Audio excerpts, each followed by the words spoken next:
mbote lisusu bandeko nanga bino bandeko oyangai masolo na député ya mokolo mwa lelo tokomi vendredi tokomi le 24 septembre 2021 masolo na député tokobeta masolo bandeko nangai sur makambo ya chute Katende train ya liboso eyaki. Quelle est la suite?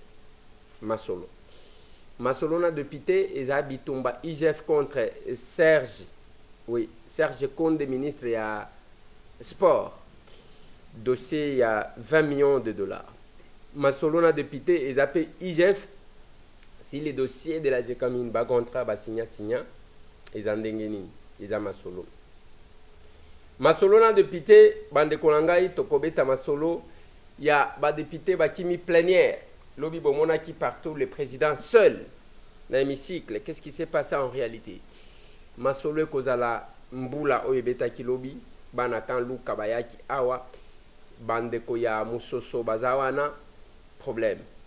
Bandeko ya Sangamamba mbula moko kaka milelo na Kinshasa. Masolo na député bandeko na ngai tokozonge la dossier oyo bozana ngo mikolo oyo makambu ya bato basali ba live basombi yango Gisèle Mpela bazwi vidéo batie nani azana kacha vidéo lobi na tuna kibino. Quand vous regardez, parce que les gens bazana sens ya observer, les gens n'ont même pas le temps de réfléchir. Ezaka babwa keli bangwe loko ba sauter wana lokola mbwa babwa keli mkuu. C'est pas possible. Qui est dans cette vidéo de l'avion au bateau Bazobunda? Je vais vous donner le nom de la personne. Et qu'est-ce qui s'est passé? Je vais vous en parler. Et pourquoi Babouaki Ango Basali, ce raccordement frauduleux? Pour na basala, tala ba vidéo ne basali. Sans qu'on réfléchir, sans qu'on mûrir, réflexion à bango. Ba sombi ya barando. Je vais vous parler. Et puis na kolobela bana bikoro. Oui. Na kolobela bana bikoro.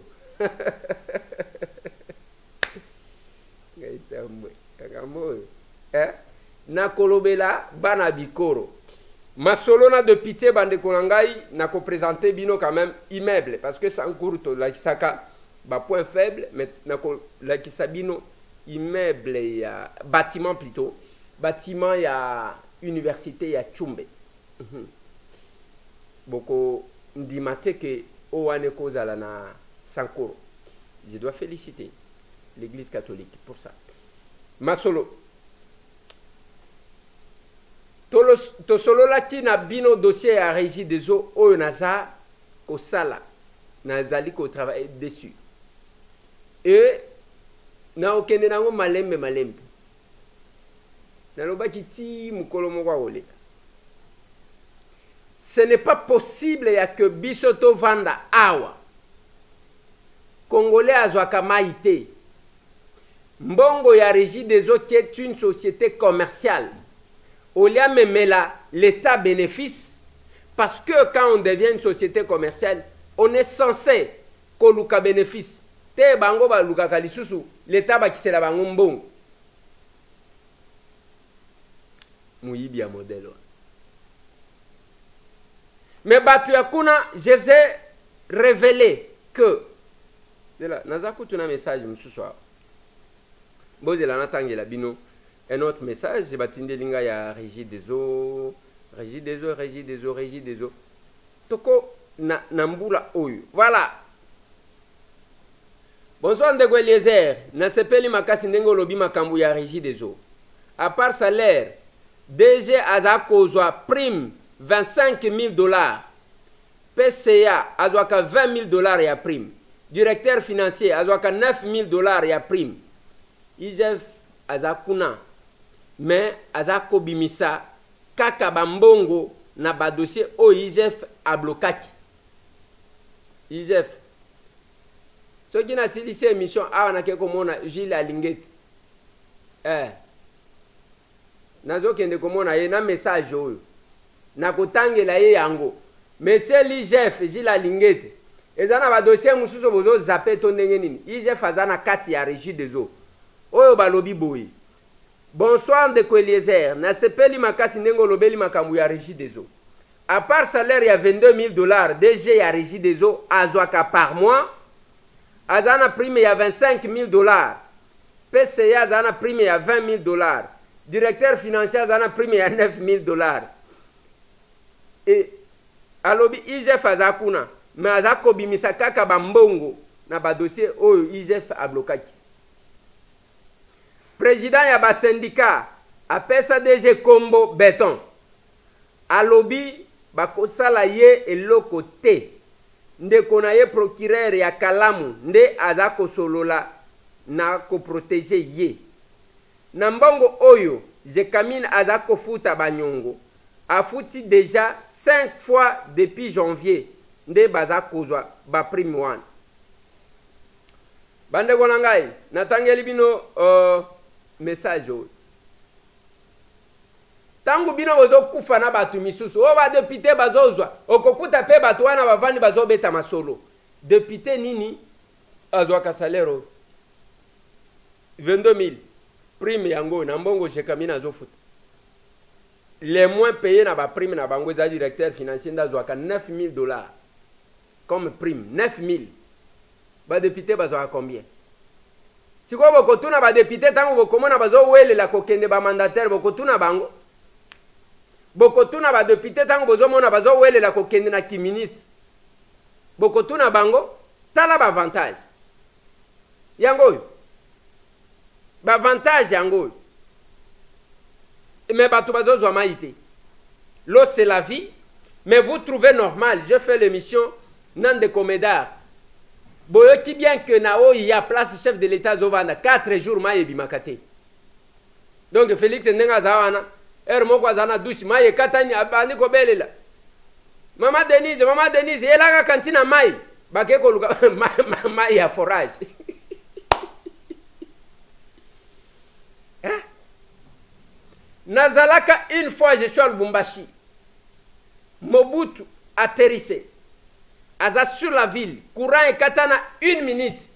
Batu bazwa fimbu moko bakangama na ndenga kosakana te. Courant et katani 1 minute kakabo ta. Ba responsable ya SNEL bazwa makamuna bango. Mais ici soti na tali sibino batiyo nenge raccordement basala place chef de l'État Zovanda. Kende kuna okuta batiyo mususu ebima boye mususu. C'est pas possible. Attention qui basakana kana na bokonzi yango ya mutu. Ce n'est pas ce niveau. Mais ils sont là la Régie des eaux bazakon kanenge tozo kawana bazo tanga soki nani. Ngate mtu natani. Bazo tanga batu bazo protéger bango. Eza soni. Bazo pesa Kombo Béton. Béton pesa batu mai. On doit sentir ndenge toyoka makambo ya bachongo chibi nkubula. Chongo azaki mulubati. Katendemu yazalaki mulubati. Baluba ba marka eloko wana. Mais qu'est-ce qui manque aujourd'hui? Bato kabola kambongo comme ça. Donc vous calculez 22 000 plus 25 000, ce qui fait 47 000 $. Moutoumoko azwak. Salaire ya député pendant combien de mois? Les honorables députés. Nazo yana ba donné oy. Wana député bazo yembele. Boma député. Tika policier. Mais maïezo bimate, ce qui vous prive de l'eau exprès. Bakosa biso bazo tonga usine. Mais c'est Médard qui me passé sur mon plateau. Alobi makambu ya ba usine wana bazo tonga. Eza lokuta. Nous avons les usines. Ba korija kingai. Oya ya njili. Oya eza lokola usine ya Liboso en Afrique centrale. Ezo pomper par jour 380 000 mètres cubes ya mai. Batu bakozanga mai ndenge. Ya Lukaya ezawan. Ya Ngaliema ezawan. Donc tout ça basali yango mais bayaya moko bazokosaka batu. Monter il en restera quelque chose. Il a fallu un temps comme celui-ci pour que Médard ka mewana babim. Aya ko braver peur. Oyo beaucoup ba syndicaliste quand un syndicaliste a komi ko benga alobi là président il y a délégation syndicale à benga ka DG Béton. Alobi ba ko sala ye le côté. Oyo ba syndicaliste Monsieur le Président et la délégation syndicale, ce qui m'a commis, ils aillent solo parce que jusque-là, nous avons confirmé, mais c'est un message que j'ai reçu. Et ça, syndicaliste d'abord, Moussala na Yezakanini, Ezakami Balete. Qu'on défendre intérêt yaba travailleurs en respectant leur volonté et aussi qu'on protéger l'outil. C'est ça les deux missions. Mais ce qui est comme Bozo Yembaka Djalelu. Mais ce n'est pas possible. Bah, jeton de présence de Zakabino. Nazana Ngwa. Nazana Badona. Bozela. Mukolo interpellation. Nazolo Banaba Congolais Bazola Nangai. Ce qui Bozo Zanga Mai. Tala Makamuninge Zosali. Na programme il y a 100 jours. Lobi na ko fongole la bino programme il y a 100 jours. Natalité. Lobi to koyambe la bino Godem Poi. Tolo bela makambu ya président de l'Assemblée nationale na professeur ya économie na université de Kinshasa. Toko yambaye na qualité wana pona kolobela makambu ya réserve d'échange au bato bazolo ndenge nini bambongo tozoka bambongo ezo mata mais budget tozana 10 milliards masolo toko beta na Godem po yango wana mais nazana programme ya 100 jours o baloba ya mai na mai wana baloba na kabe ya kamwanga soki toke hito kukuta mai ezo bim mais zana bato batushaka ba 22 000 prime 25 000 ce qui fait 47 000. En tout cas, mboko wana ba Rwandais, monsieur l'IGF, nazoya. Nazoya. Masolo. Masolo na député bande konangai eza dossier ya chute kateni. O tozali ko bundela mikolonios. O bazali ko attaquer biso mikolonios. Depuis tozonga kezaka bakobwa kelo kansonda, bakobwa kelo mbasu, ndenge bazokanela yo, bozokanela nga pona likambu nini. Chute katende misala nangwe banda depuis kala. Selon Rémi Kankou, c'est depuis 1978, avec Monseigneur Bakola Wailung, Babandi et Simbite, Malembe. Le Lotozana, Félix Antoine Tshisekedi, qui a estimé que avant la fin de son premier mandat, Assili sa dossier à chute Kateni. Pourquoi ça vous dérange autant? Boké Abo, c'est ici ma déclaration. Boké Bapeki Simoutoute à sa mini barrage. Mais conseiller principal et chef de l'État, Marcelin Bilomba Lobaki, mini barrage, eza eloko boko senga na l'État te, parce que eza kamwa eloko ya muke. 4 millions de dollars, un privé peut faire ça. Bibanga, hôpital ya... Oui, eza hôpital ni. Te, hôpital oyo, le monaki, eza Bibanga te. Eza... Oh, ça va arriver. Okokuta hôpital wana basala ka mini barrage na bango. Quand le conseiller principal du chef de l'État lobby, l'État basenga kelo kwa munene owe kotikala. Ça coûte quoi ce qui tikali lelo que Félix Antoine Tshisekedi asili sa barrage katende. Oh baloba.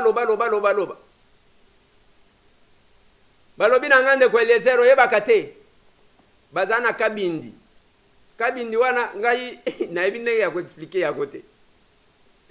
Mais, Balobi, Bandeko na Kasai, le plus grand bénéficiaire, c'est Omi Balewana. Kasai central, na Kasai oriental. Hermongo Kokene na Kasai. L'Omami Koutou, c'est difficile, il y a comme 64 même. Mais, ça pour que, usine Koya, activité Moussou Koya, te ezo déranger bin autant. Babandi, train de pied Kenaki, oh, Bomoni Moussou. Image yango. Wana bazo charger deuxième train. O ezolongwa je crois dans 2-3 jours. Ezolongwa Lubumbashi pona ko Kimbu. Tozo kende malembe. Bino bozo finga kaka biso tozo sala. Bozo finga kaka. Tango bino bozo lala, biso tozo sala kaka. Le mandat d'un député c'était un mandat national. Voilà pourquoi nous vous apprenons il y a que s'assumer comme député nationaux. Bokoye ko la politique. Moi je ne suis pas venu pour marcher sur la voie que les autres ont marché, que moi, tant que j'ai critiqué. Nalobaki na population, ceux qui vont voter, bokomona makamuna osal. Tozoye Kolisabat, na Utibunia, qui m'a envoyé, c'est l'Assemblée. Assemblée, basale la jinga, na mona jimutu moko. Oh, basale ko négocier, mission ni. Assemblée nationale, asale langa mission de service combien de fois. Partout où je vais, je me débrouille, je vais moi-même en tant que parlementaire. en tant que parlementaire. Et les mandats d'un député national se manifestent comme ça sur le plan national. Naouti Bouniate, tant que tu as le débat, moi je vais porter les éléments à terrain. L'empirisme. Ouais, bana Chimbulu, bana Kasai. Deuxième train, Ezoya na biloko ya chute Kateni. Ezoya. Tant que la volonté du chef, sa détermination à Assili sa chute Katende, barrage à Katende avant Ezali, nous allons faire tout pour nous profiter, toujours pousser pour que l'eau se bloque. Bao baza contre, boko konda. Etalivin.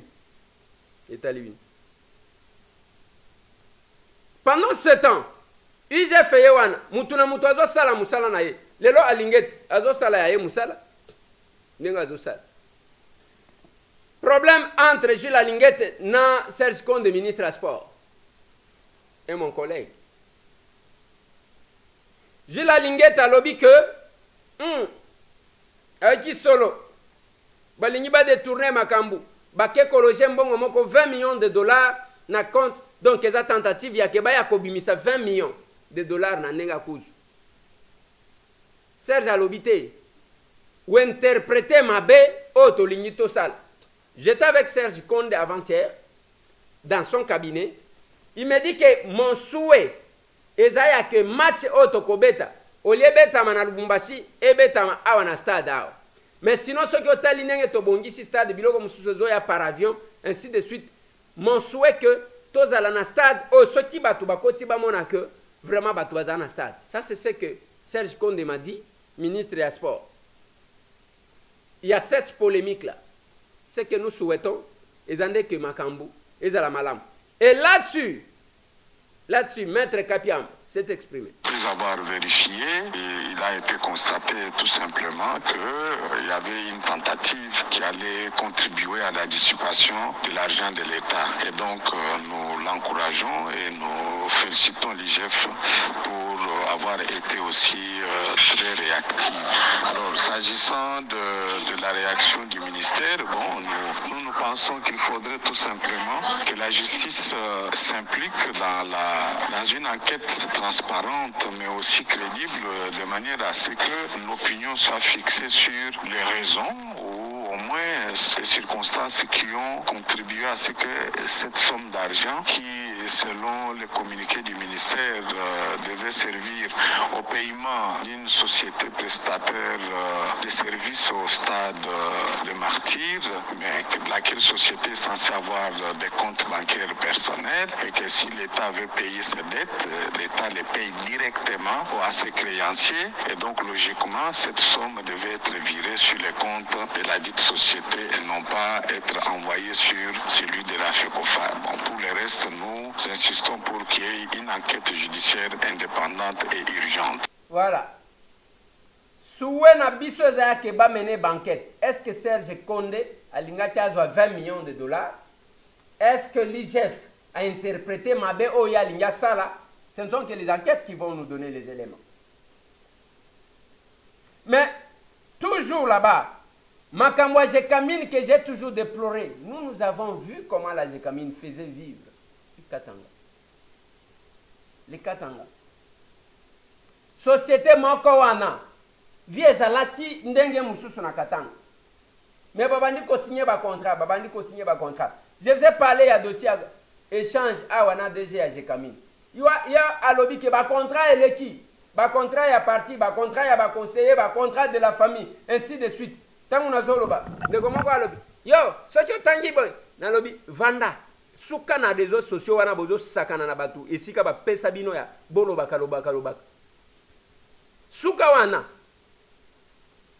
Toi tu penses qu'à travers un message que tu peux m'envoyer, au Tindelinga message, ça peut me stopper à dire ce que j'estime que c'est bon pour sauver la République. Soukawana, si ba pesi bino place ya ba faible ko s'exprimer. Moto akote ale ko finga, ofingo ba faux profil ainsi de suite. Na lobi soukawana. C'est le DG de la Jekamine qui a parlé. Et l'IGF travaille sur les contrats. Nous allons voir comment ça va aboutir. ba makambo ko bima awa to éviter. Qu'est-ce que l'IGF dit? Suivez-moi ça. Nous sommes dans un processus, on est encore en train de travailler. La GECAMINE, ce n'est pas une petite entreprise, c'est le poumon de l'économie. Donc il y a beaucoup de choses là-dedans. Nous sommes encore plein là-dedans. L'enquête prend en compte l'année 2010 jusqu'à aujourd'hui. Est-ce que le travail ne risque pas d'être long? Vaut mieux que ça puisse prendre du temps, que nous puissions faire quelque chose de bâclé. Je ne veux pas mettre la pression sur les auditeurs qui ont déjà fait 60 jours sur le dossier. Donc, ils sont en train de travailler, sont des professionnels. Donc, nous attendons, il faut prendre patience. Je pense qu'en tout cas, d'ici fin octobre, vous aurez les conclusions. Est-ce qu'il y aura procès GECAMINE? Je ne peux pas vous dire qu'il y aura procès GECAMINE. Sinon, alors, j'ai des choses arrêtées d'avance. Le travail est en train de se faire, on collecte des données, on va les traiter. On va les analyser et on va les soumettre à l'appréciation des personnes qui sont concernées. Ils vont avoir le temps de répondre. On va discuter avec eux pour avoir des conclusions. Comment je peux savoir qu'est-ce qui va se passer dans le contrôle de la GECAMINE? Je ne sais rien du tout. Tout ce que je sais, nous voulons nous assurer que les choses se sont passées dans les normes. Voilà.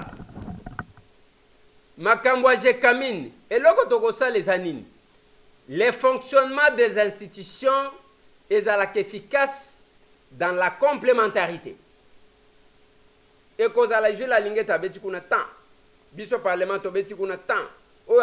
Donc, vous allez voir que Batou, naba ministère, naba mandature ango anekoko mangai. Tout le monde sous le président américain Trump. Ba ministre va démissionner à chaque jour.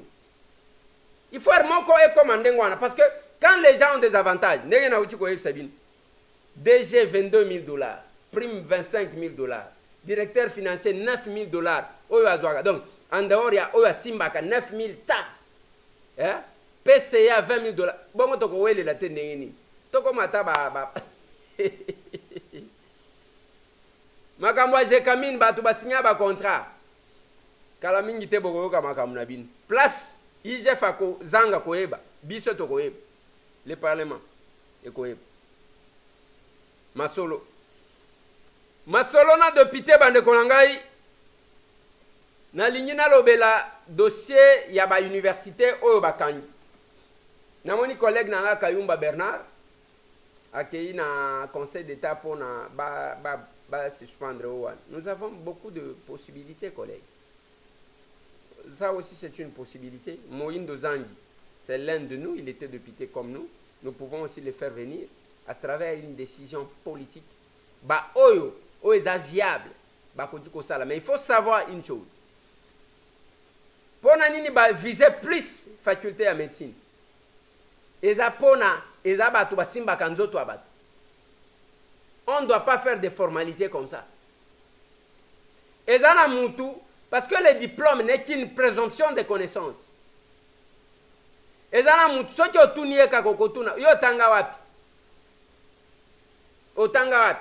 est incapable ya kolobataka mwa eloko amuke. Soki okei na ba université, kendo komona ba bar tout autour. Ezana batu bayeba na ba bar wana bayaka na bango kaka bavanda. Me baleka na bango ba classe.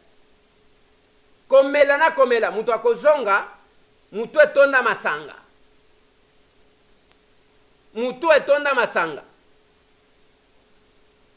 Soki okei na Unikin, otuni cabine 1500 ezanini. Okoyoka makambu na yo.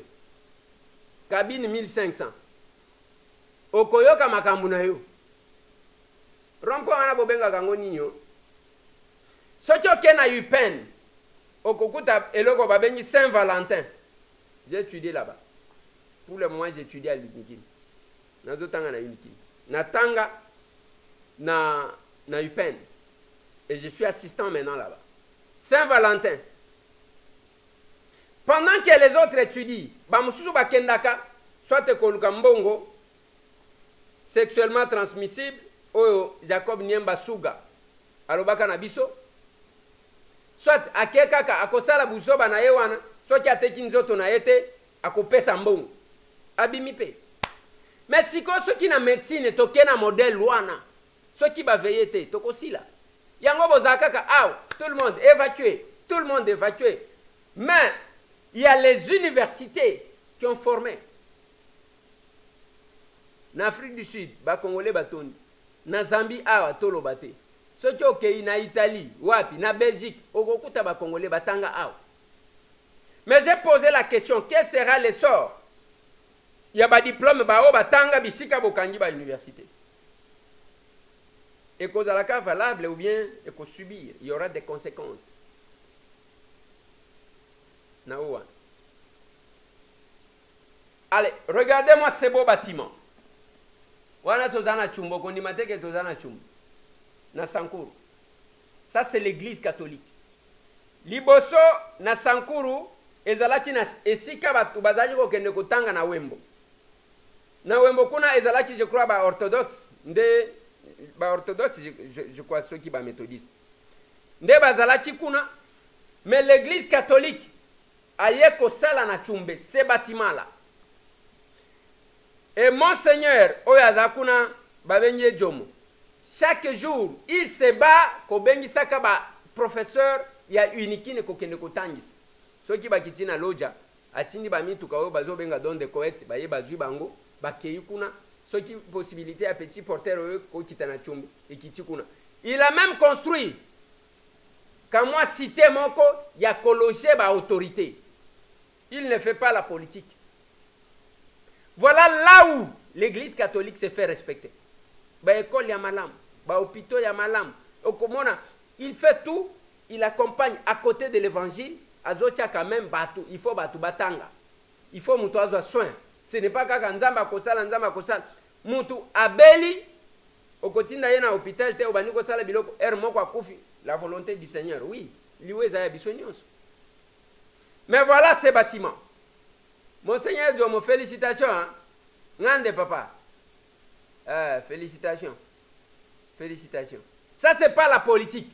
À ça, les politiciens n'ont pas pu faire. Sankuru na lobakana bino ezana batu bakoti kolobate parce qu'ils ont toujours bénéficié de tout le régime. Ils ont toujours bénéficié. Sous Kabila, les hommes forts, batu Sankuru. Parmi les hommes forts, batu Sankuru. Awa sous Félix Awa, nalobi nabino, gouvernement ya ba warriors, sur les 4 vice-premiers ministres, mi bale ba peshango Sankuru, balinga ka province ndengeni. Wana batali ata géopolitique te. Mi bale ba pesi Sankuru. Aselo. Intérieur, ils ont n'importe quel ministère te. Christophe Lutundula, apala penapal. VPM, y affaires étrangères. Deba yeko batisa mi bale, Chéribin okende senga. Transport, voie de communication et des enclavements. Yangona lobaki na salato kende loja. Salato kende lomami, to kende kabinda, to kende kodeza. On doit désenclaver, comme moi, ainsi Joanne, ils ont bien. Après, bazui, madame Oya, déléguée na ba personne avec handicap. 4 yango anate. C'est le moment, il y a que ba personne avec handicap. Je vous ai montré, place bazo là na Sankuru. Place bazola. Ceux qui ont lobby, Eliezer Azoluka poste. Eliezer, ils ont poste mon côté. Nazoluka. Boyetozoloba. Fosse sceptique. Il y a première rue. Ils ont kotonda. Il faut ba camion et vider. Mbula oyo bandi oyo batu bako vivre ndeni. On a tongé la toilette na Brika Savu. Ils ont kotonda. Il faut reconstruire.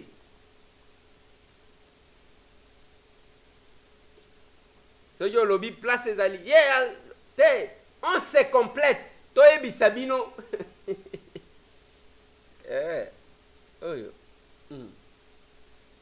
Et ça compliqué. Wana eza na chumbe. Après on voit ma place ba méthodiste bazalaki. Chumbe. Les lots basés en plaire sans les politiciens. Sans les politiciens. Et Batete, là, vous n'avez pas raison de vous plaindre. Mbula ebeti lobi bande konangai, bande kwa kan luka ba yelinga tongo tongo. Bande kwa ya musoso ba yelingai. Bande kwa sangamamba, ça ne va pas. Mbula moko. Voilà pourquoi j'étais au four et au moulin. Nakeko kutanana DGA, OVD, nalongwe kuna ministre ya ITPR, nalongwe kuna bosala quelque chose avant que mbule banda. Batu bakokufa pendant que vous dormez. Tant mbule zobeta yozo kapongi bien et ça na batu bakokufa. C'est pas pour rien na memi bande ko ya Lovo Congo. Soki mbule beteli oza libando kokota te na balabala wana. On va vous envoyer les gens. Même quand on va envoyer les gens, on va peut-être faire l'étude. Mais là, il faut qu'on fasse les plaidoyers pour trouver les financements. Parce que c'est ça le grand problème.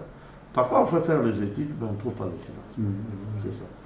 Donc, laissez-nous d'abord dans les processus où on est en train de vous amener. D'accord. Vous avez écrit, pourquoi vous n'avez pas eu de feedback. Laissez-nous essayer aussi.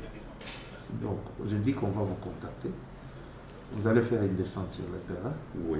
On va voir qu'est-ce qu'il y a comme problème. C'est ça. Et nous allons établir peut-être, soit faire une étude pour voir qu'est-ce qu'il faut. Les travaux là que vous demandez coûteraient combien. Ça, ce sera la première étape. Deuxième étape, c'est de chercher où est-ce qu'on trouvera ces financements. Parce que parfois, c'est ça, les gens ne comprennent pas. On peut peut-être passer, faire les études. Il faut qu'on trouve une occasion de pouvoir positionner ça quelque part pour que ça soit réalisé. Alors, si on ne trouve pas le mécanisme, le financement, on peut faire les études, mais on n'arrive pas à réaliser. Mais nous voulons nous investir, comme vous êtes venu avec l'honorable Eliezer. Je sais que c'est quelqu'un de très... Quand il entreprend quelque chose, dès que nous allons faire ça, nous allons aussi lui signaler. Il sait par où il peut toquer pour qu'on trouve ensemble une solution. Parce que le grand problème, c'est aussi le financement. Si vous n'avez pas le financement, je ne peux pas vous promettre des choses que je ne sais pas réaliser, parce que moi-même, je n'ai pas l'argent.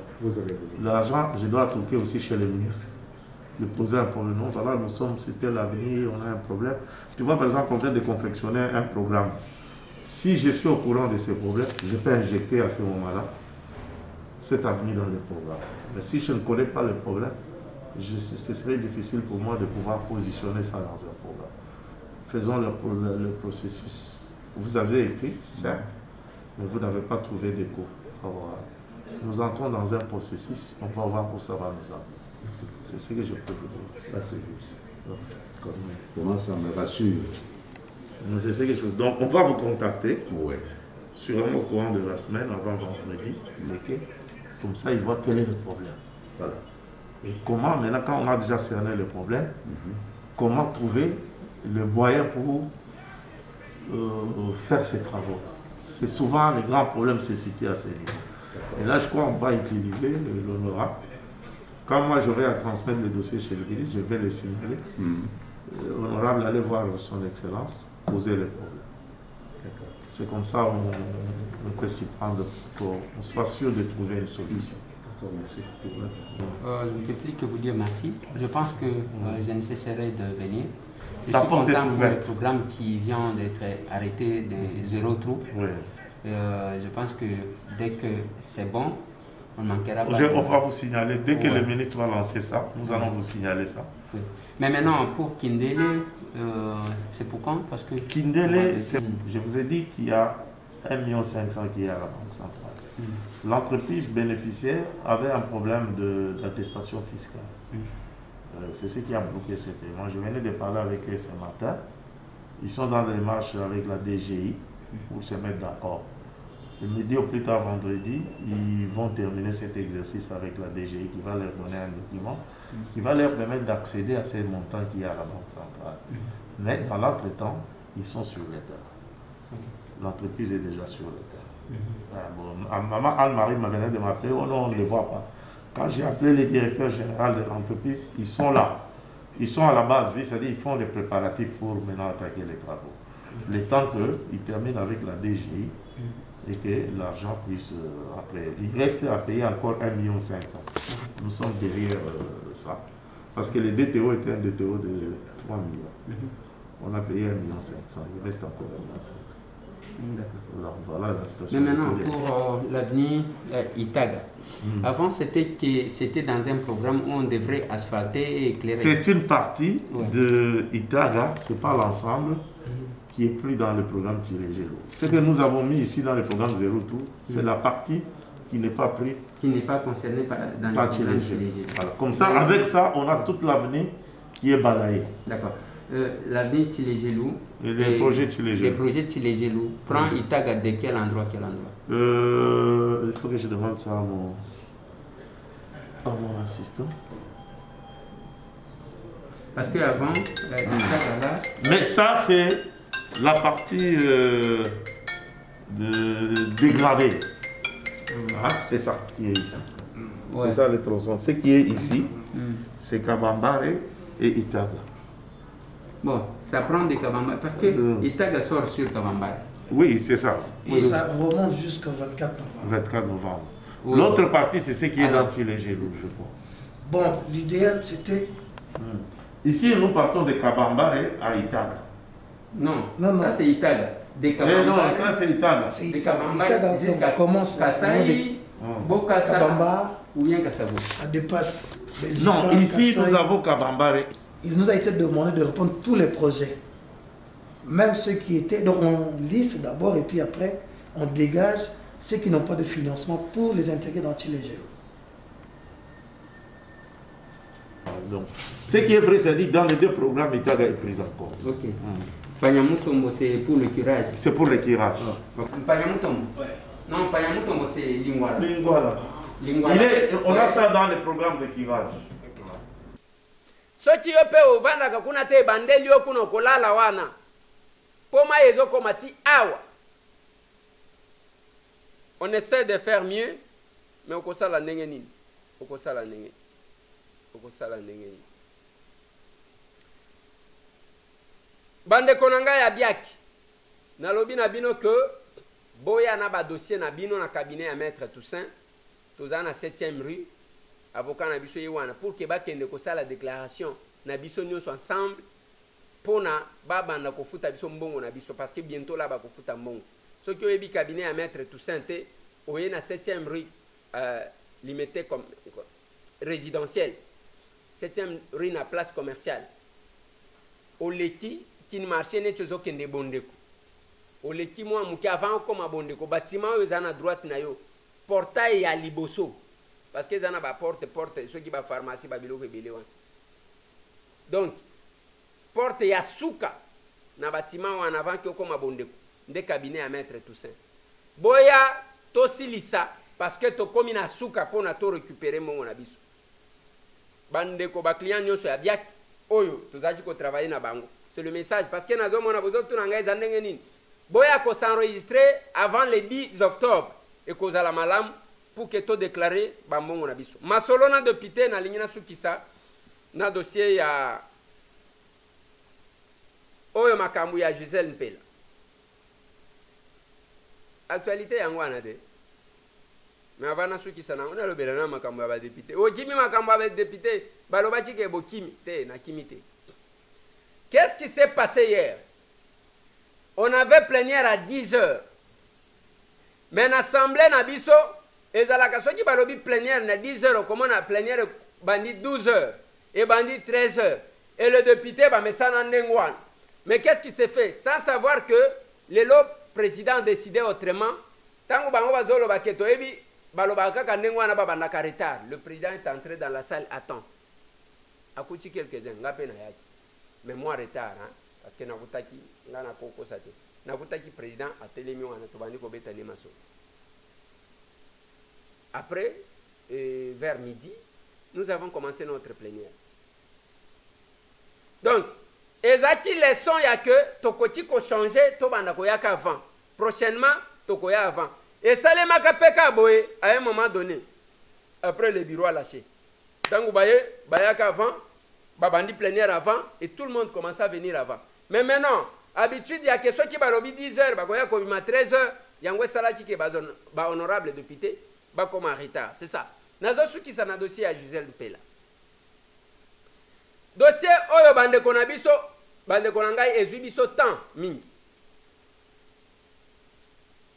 Ezubiso temps ya pamba. Il y a quelque chose qui concerne les individus et leur vie privée. Il y a solo, il y a lokuta ngana za kunate. Mais j'estime que c'est une vie privée ya bato. O ndenge mutu nyonso azalaka na vie privée na ye. Mais pourquoi est salibeuse? Pourquoi est posé problème et créer peu de préjudice? On a évité comment ba responsable va réparer yang. C'est la personne qui a filmé la vidéo et les enfants. La première vidéo. Va filmer. Tala bana Félix, tala. Là, nous sommes dans une situation qui est vraiment catastrophique. Il y a Madame Denise Nyakeru, la première dame de la RDC, qui vient d'envoyer par le canal de François Beya, qui est le conseiller principal en matière de sécurité du président de la République, avec la complicité de monsieur Roland Kachouantale, qui sont en train de mettre la vie de Gisèle Mpela en danger avec les enfants de Félix Tshisekedi. Voilà, ils sont venus, ils ont envoyé des gens maintenant qui sont venus dans la parcelle de Gisèle Mpela. Cette jeep-là que vous voyez, ça a été envoyé par François Beya pour venir matraquer les enfants de Félix Tshisekedi. Voilà, les enfants de Félix Tshisekedi sont là. Voilà, les enfants de Félix Tshisekedi sont en danger. Ça, c'est la parcelle de Gisèle Mpela. C'est la parcelle de Gisèle Mpela. Voilà. Denise Nyakeru a demandé à François Beya de venir pour faire... Voilà, aujourd'hui, il y aura des morts. Les enfants de Félix Tshisekedi, Antonella et Félixane sont là à la maison. Les enfants vont mourir aujourd'hui. Voilà, ici c'est chez Gisèle Mpela. Les enfants de Félix Tshisekedi vont mourir aujourd'hui. Les enfants de Félix Tshisekedi, aujourd'hui c'est la mort. C'est ce que Denise Nyakeru a toujours cherché. Voilà. Voilà, aujourd'hui, on verra bien ce qui va se passer aujourd'hui. Bazui vidéo wana batie sur la place publique. Et ça bêtise ya liboso et Salimani. C'est une bêtise. Parce que Okobele la nani, batoyo mona kabaleka na télévision, nous utilisons très mal les réseaux sociaux. Oswani nande kona yo wanozu oche sur la place publique. Je vis même une vidéo. Bande kona biso bazana poto. Mutu moko azo swana na mwasi na ye, azo liye soki mbanda, ya azo filmer ye na mutu. Soki azo mwasi amibale, aye wana azo filmer mwasi wana abandi kofinga mwasi wana ndenga za salite. Me bobota na ye te. Et wana toza biso ba villageois te. Wana bazana poto. Babandi kofinga na biloko moko ekokota na matoi ya batu te. Devant ces enfants là, obino bobota. Ata soki ozwi mwasi mususu, bagarda quand même relation pour na bana. Oyo pe abandi kozongisa. Ozana mukanda te, yo komona pasi tala biso tozo renye. Ce n'est pas possible. Et tant que bozo finga, au fini nyonso tu wana, bozui bochango na réseaux sociaux. Parce que yo mobile mutozala chiko filmer. Ozo filmer moi si obota na ye, ozo landabana, je ne sais pas, vous êtes devant la justice. Mais ozo filmer, ozo finga. Biloko moko ko finga moi si te oyo bolala na ye sika moko. C'est ça la différence entre biso ba villageois na bino ba toi ville. Il y a ce que moi, Tambo, je ne ferai jamais. Nakosala te. Une femme, c'est tout ce que linga qui est. Boko boya na bino, vous restez des amis. Et non, il y a que boba na kofinga. Mieux vaut se taire. Ata so ki moi sa tombo ki a komi na beta nini. Si yemo kwa kokita. Oyo réseaux sociaux oyo. Mutu wana zo finga moi oyo abandi ko zongisa. Tala biso. Yo komona yo. Vous filmez ça, vous mettez sur les réseaux sociaux. Vous vous adressez à qui? Vie ezala ki abino mibale. Moi si wana za la salité, azala propre, azala ndenge nini. Tant que olinga ye bobota na ye, c'est que na yo na ye boza ndenge moko qui se ressemble s'assemble. Bozo ya kokotisa biso poale. Quand j'ai suivi ce scandale là, j'ai dit en tout cas. Quand les gens même milieu ya batu misusu ezali ko changer binote. Bande konanga bozali banda. S'il vous plaît. Na bonde la kabino, ngai mesetambo na villageois. Bo épargner biso na biloko bolingaka, buzoba bolingango mingi. O swani na mwasi na yo, o filme o teli biso, etali biso na nini? Biso to swana kate. Bokanisi ke ya biso mariage nde ya basantu. Ba mariage nyonso yo mona ka ba video ebimakate. Bango ba swana kate? Ba swana ka. Incompréhension za la kaka, mauvaise humeur za la kaka. Mutu akola muka ala muti bien te. Attention tout ça ba swani. Bino de ke bo swani bo filmer. Bozo wele la bana bo filmer. Ces enfants là resteront bazo talaka bazo yoka kama kambuana baboti na bango. Pona nini bozata na mawate ya bana na bino? Non, c'est pas possible. Tout ça la tabiso ba villageois, bolo ba keza comportement ya ba villageois. Et ça binoté. J'ai suivi ça. Na petit chair de poule. Et bino batu bilanda landa. Bino nde boza la base. Bolinga kaba vidéo ya buzoba mingi. Et vous aimez ça. C'est la même chose que j'ai dit. Madame Gisèle Mpela, la personne qui a filmé vidéo wana ko filmé bana ko tia na réseaux sociaux. Eza bêtise à liboso bosali yango. Yami balé. L'entretien Yaya na yo Alain Mpela na Roselyne Mbombo nani abimisi yango parce que les entretiens ya bango mibali toye koyeba que bazwa batu bokotia batu na bamisala ainsi de suite batu yo babengani ainsi de suite mais batu ango même batu ango yo bokotia na bamisala wana bozwa bana nyonso ya Équateur bokotia la bango bana na misala lelo tozomona ba machete bandi ko bima tokosala bo bango nyonso bozwa na misala wana bango nyonso ba profita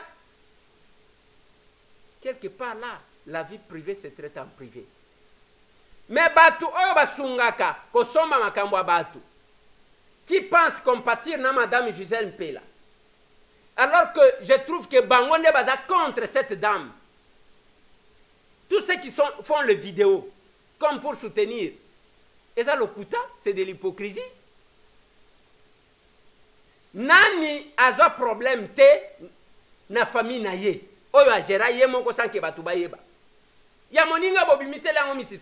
Vous allez prendre la vidéo ya bana basyo ya Madame Kadi. Madame Kadi à côté qui na Éthiopienne. Madame Gisèle Mpela y a voyagé na Bruxelles Airlines. Deux compagnies, le kuta ya liboso yango. Pona ko aggraver batu ba mona ke likambo ezala kate et matisa batu colère. On va kobimisa elo qu'on a contexte nango babimisi vidéo. Ya Madame Kadi. Qu'est-ce qui s'est passé? Madame Kadi a matin avion, aya vandi na place naye. À un moment donné a telemi akeko solola na mutu. Mutu mususu aya vandi na place wana. Tango azonya lobi place na ngai ndenge ezala bango basi mibale nde babundaki. Na Éthiopienne. Ndenge nini Madame Gisèle Yazana SN a se retrouvé na Éthiopienne na kati ya makamu. Et puis bazolo ba Kadi esili tango bazolo ba pe azui. Kadi esili. Kadi wana Madame Gisèle a commis pe Kadi. C'est pas possible.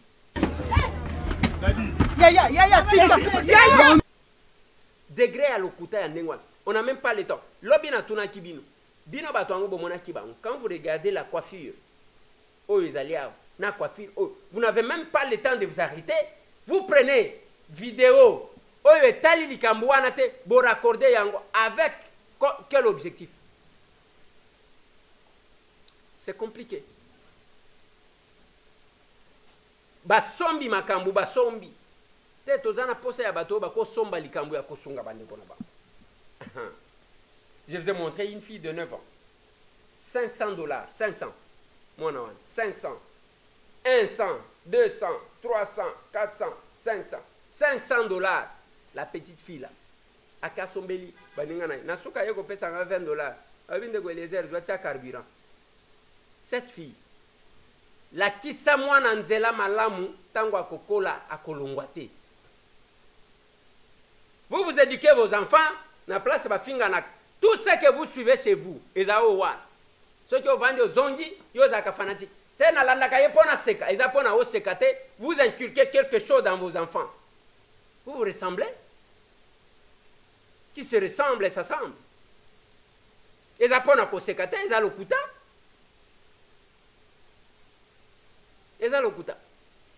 Lelo, nazomona même ce qui arrive aujourd'hui. Côté il y a eu des pestes avec le Parlement debout. Et c'est multiplié au point où Moukeka Kande bazana logique, il y a Kosunga chef de l'État. Mouké. Mais c'est pas possible. Les gens qui ont besoin de l'assistance,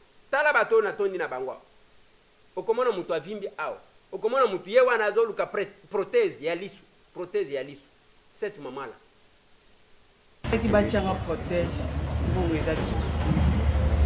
Protège pour ma campagne, non, ça les autres ça la majorité ma commission. On s'est caché, voilà, on t'a invité, bah chômé. Si on a habité dans le campagne désert, à ce moment-là, il faut battre la protège. L'hôpital va combler la clinique là, à Ebisingayo qui est la Saint-Joseph, batté quand on a Saint-Joseph bien la sécurité. Dans la vie, on a nos souvenirs, au battre. Ok, on a mal venu. Bon, basera ngai $100 ya omo bateka ngo $100 kisina batimanya sona kozongisa ngo basera $70. Il a besoin de ça. Oyo bauti kikwiti. Bauti kikwiti bazoluka transport na mbongo moko ya kolia na nzela bazonga kikwiti. 4 aveugles. Banon voyant. Bango wana okoyoka ya yo muteme bujakate. Les orphelins ici qui ont besoin d'étudier. Les lots aux vendredi. Nous avons dit que moi et maman Louise. Nous avons dimanche. Moi, sa maman me demandait à Kenata Ngisaye. Bato ko sunga bango wana. Yayo muteme bujakate. Même tango zo mona bana mikeboye, okoti pe ko initier yayo mwana te a poser acte. C'est pas possible. Bakola bakela biso na matière différente. Donc, ozomona penza ke o matière basalanga nango na oyo te oyo ezali loko mususu. Et vous passez le temps à ne suivre que ça. Et vous prétendez vouloir venir au secours de madame Nani, Gisèle Mpede. Non, bozo baby c'est là. Vous ne faites qu'aggraver la situation. Bozo baby c'est là. Je l'ai dit hier, madame, cette dame-là, a une vie privée, a une personnalité à protéger. L'honneur, à combien plus forte raison l'institution président de la République? À combien plus forte raison? Boyeko lukawana boyeko zona mama Marthe boche na kati mama Marthe akochilika muni. Bana bikoro na zotu na bino une question. Bikoro.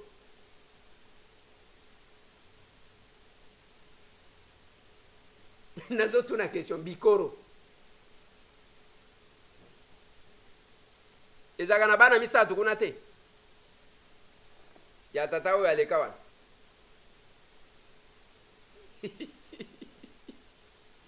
Toyoka ta solo. Na lobi bikoro ezalaka na bana misatu te ya tata oyo aleka wana toyoka ata solo bonne agitation boyko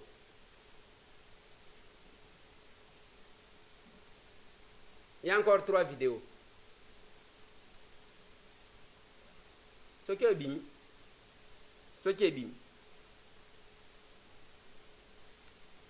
plus 243 998 311 332. Bana bikoro.